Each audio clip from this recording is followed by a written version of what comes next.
Honorable Speaker, I present the budget for 2023-2024. This is the first budget in Amrit Kaal. This budget hopes to build on the foundation laid in the previous budget and the blueprint drawn for India at 100. We envision a prosperous and inclusive India in which the fruits of development will reach all sections and citizens, especially our youth, women, farmers, OBCs, scheduled castes, and scheduled tribes. In the 75th year of our independence, the world has recognized the Indian economy as a bright star. Our current year's economic growth is estimated to be at 7%. It is notable that this is the highest among all the major economies. This is in spite of the massive slowdown globally caused by COVID-19 and the war. The Indian economy is therefore on the right track, and despite a time of challenges, heading towards a bright future. Today, as Indians stand with their head held high and the world appreciates India's achievements and successes, we are sure that elders who had fought for India's independence will, with joy, bless us in our endeavors going forward as well. Our focus on wide-ranging reforms and sound policies implemented through Sabka Prayas, resulting in Jan Bhagidari and targeted support to those in need, helped us perform well in trying times. India's rising global profile is because of the several accomplishments.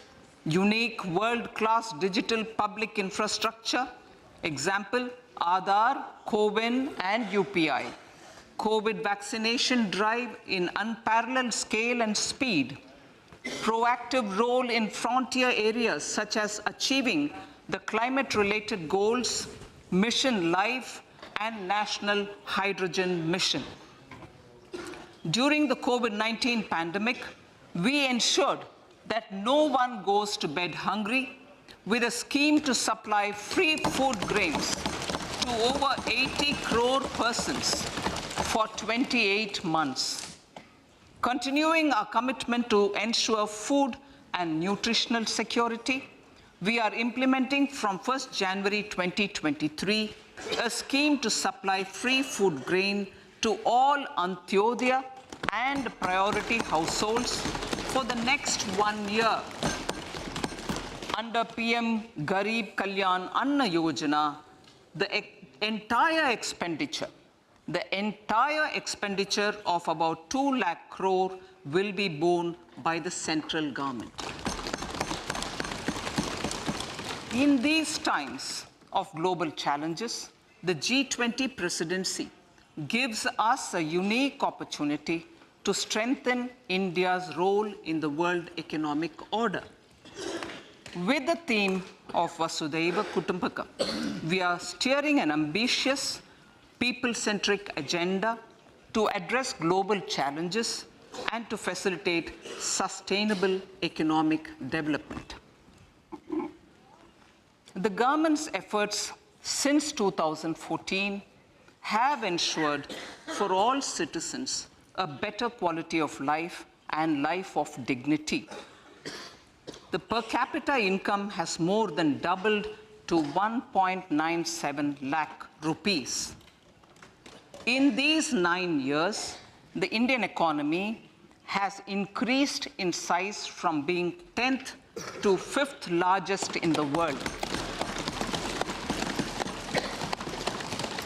We have significantly improved our position as well as a well-governed and innovative country with a conducive environment for business as reflected in several global indices. we have made a significant progress in many sustainable development goals.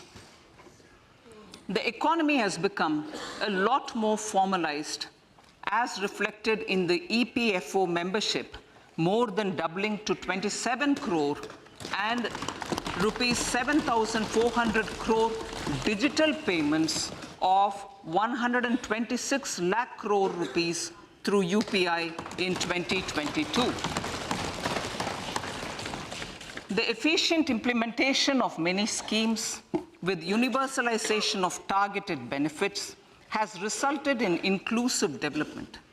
Some of the schemes are 11.7 crore household toilets under Swachh Bharat mission, which is achieved, 9.6 crore LPG connections under Ujjwala, 220 crore COVID vaccination of 102 crore persons, 47.8 crore PM Jan Dhan bank accounts, insurance cover for 44.6 crore persons under PM Suraksha Bima and PM Jeevan Jyoti Yojana, and cash transfer of 2.2 lakh crores of rupees to 11.4 crore to over 11.4 crore farmers under PM Kisan Samman Nidhi. Our vision for the Amrit Kaal includes technology-driven and knowledge-based economy with strong public finances and a robust financial sector. To achieve this, Jan Bhagidari through Sabka Saath Sabka Prayas is essential. The economic agenda for achieving this vision focuses on three things. First, facilitating ample opportunities for citizens, especially the youth, to fulfill their aspirations. Second, providing strong impetus to growth and job creation. And third, strengthening macroeconomic stability. To service these focus areas in our journey to India at 100, we believe that the following four opportunities can be transformative during Amrit Kaal. Economic empowerment of women. Deen Dayal Antyodaya Yojana National Rural Livelihood Mission has achieved remarkable success by mobilizing rural women into 81 lakh self-help groups. We will enable these groups to reach the next stage of economic empowerment through formation of large producer enterprises or collectives, with each having several thousand members and managed professionally. They will be helped with raw materials supply and for better design, quality, branding, and marketing of their products. Through supporting these policies, they will be enabled to scale up their operations to serve the large consumer markets, as has been the case with the several startups growing into unicorns. PM Vishwakarma Kaushal Samman, PM Vikas. For centuries, traditional artisans and craftspeople who work with their hands using tools have brought renown for India. They're generally referred to as Vishwakarma. The art and the handicraft created by them represents the true spirit of Atmanirbhar Bharat. For the first time, a package of assistance for them has been conceptualized. The new scheme will enable them to improve the quality, scale, and reach of their products, integrating them with the MSME value chain. The components of this scheme will include not only financial support, but also access to advanced skill training, knowledge of modern digital techniques, and efficient green technologies, brand promotion, linkage with local and global markets, digital payments, and social security. This will greatly benefit the scheduled castes, scheduled tribes, OBCs, women, and people belonging to the weaker sections. Tourism. The country offers immense attraction for domestic as well as foreign tourists. There is a large potential to be tapped in tourism. The sector holds huge opportunities for jobs and entrepreneurship for youth in particular. Promotion of tourism will be taken up on mission mode with active participation of states, convergence of government programs, and public-private partnerships. Green growth. We are implementing many programs for green fuel, green energy, green farming, green mobility, green buildings, and green equipment, and policies for efficient use of energy across various economic sectors. These green growth efforts help in reducing carbon intensity of the economy and provides for large-scale green job opportunities.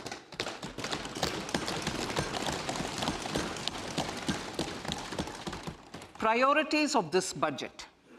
The budget adopts the following 7 priorities. They complement each other and act as the Saptrishi guiding us through the Amrit Kaal. Inclusive development, reaching the last mile, infrastructure and investment, unleashing the potential, green growth, youth power, and financial sector. I now speak on the priority number 1, inclusive development.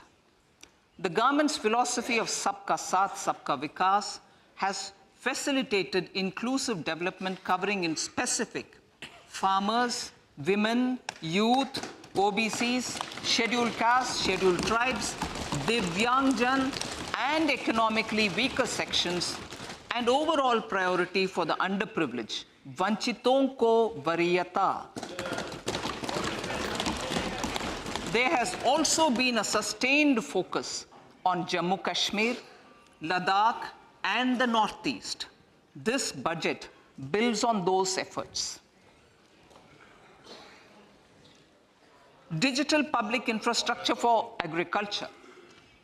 Digital public infrastructure for agriculture will be built as an open source, open standard, and interoperable public good.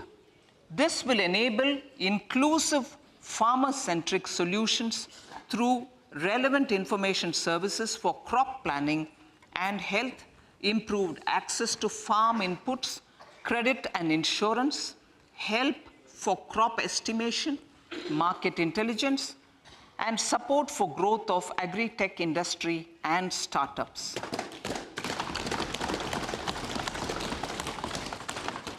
An agriculture accelerator fund.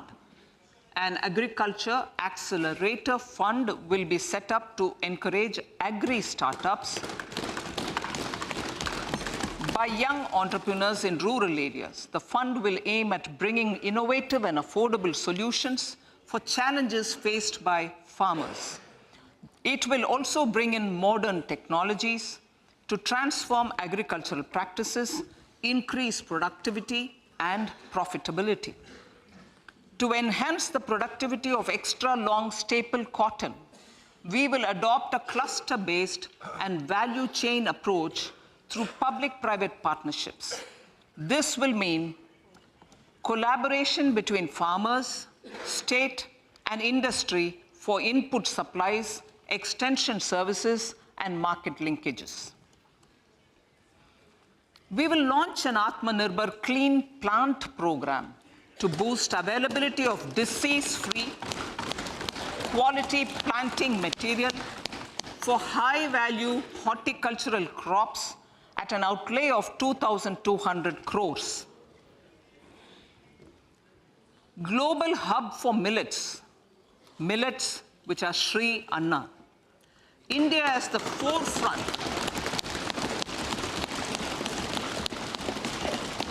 India is at the forefront of popularizing millets, whose consumption furthers nutrition, food security, and welfare of farmers, said the Honorable Prime Minister.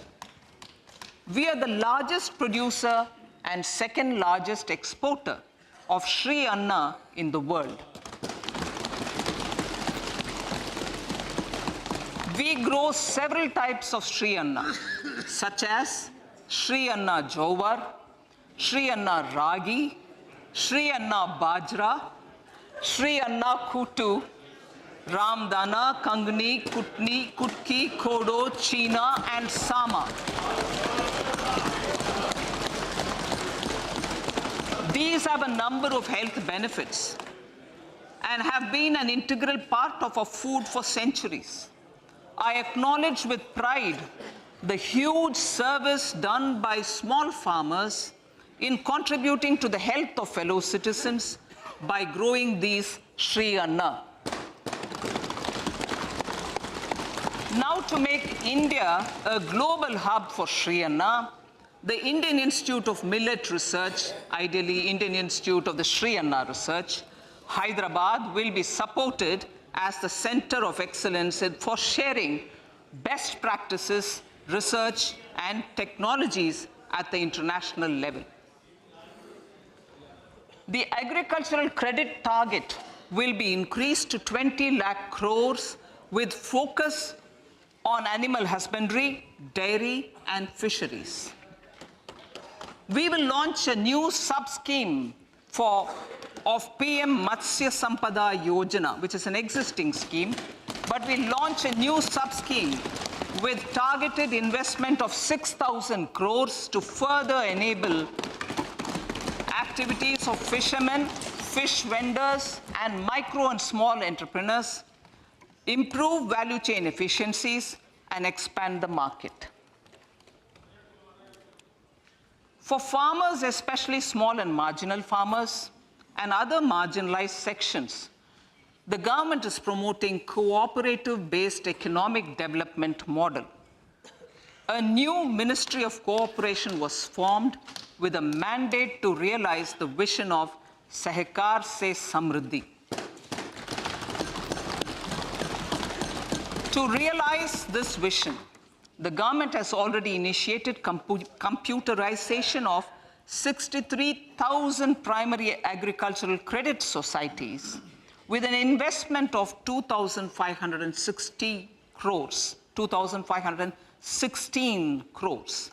In consultation with all the stakeholders and the states, model bylaws for PACS were formulated, enabling them to become multi-purpose PACS.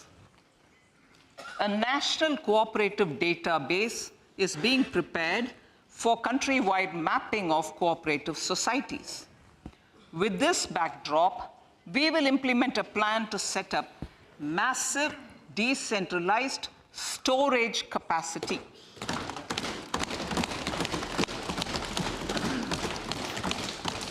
This will help farmers store their produce and realize remunerative prices through sale at appropriate times. The government will also facilitate setting up of a large number of multi-purpose cooperative societies, primary fishery societies, and dairy cooperative societies in uncovered panchayat and villages in the next 5 years.